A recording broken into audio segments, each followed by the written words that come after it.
I've worked in education for 20 years, all at GISD. I started out in the cafeteria when my kids were young because it worked great. I was home with my kids when they were out of school. So then I went to being an aide, and now I'm in the office. Mrs. Case is an example of an employee who goes above and beyond, and she epitomizes the values that we hold as a campus and as a district.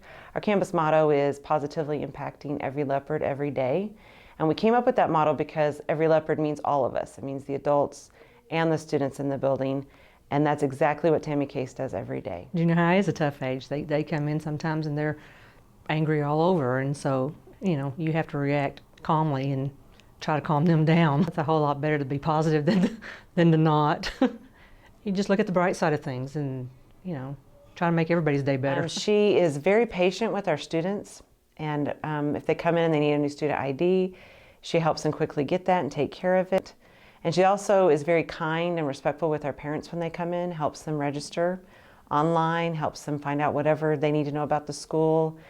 She's a wealth of information. Some days it's very hectic whenever you come in, so you just, address those pressing issues first and then go on to the less pressing ones. And I don't know, you just come in and you just do what has to be done. At the beginning of the year, we have a lot of forms that we have to get filled out by parents, which is really difficult when you come to a junior high school. She set out a process, and when those didn't come back, she called students in by lunch periods, had them call their parents and say, I don't have my forms turned in, I'm gonna have to serve a lunch detention. She did that for about 4 days and pretty much got every single one back because of her diligence in getting that. And I couldn't have done that without her. There's no way that would have happened. It's time for them to start learning how to be responsible, and one of those things about being responsible is keeping up with your things, making sure you have your pencil, your ID badge, and things like that. And then whenever you don't have your ID badge or whatever, you need to suffer the consequences. Her positivity and her kindness, just complete sincerity.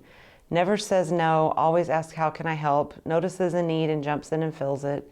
Volunteers for time. Every time we have a home game here for volleyball or basketball, she sets up the concession stand. So she even goes home and grills all the hot dogs and wraps them in foil and drops them off. I like working with kids, I like working with teachers. Part of my job is making sure the teachers have what they need in order to teach these students.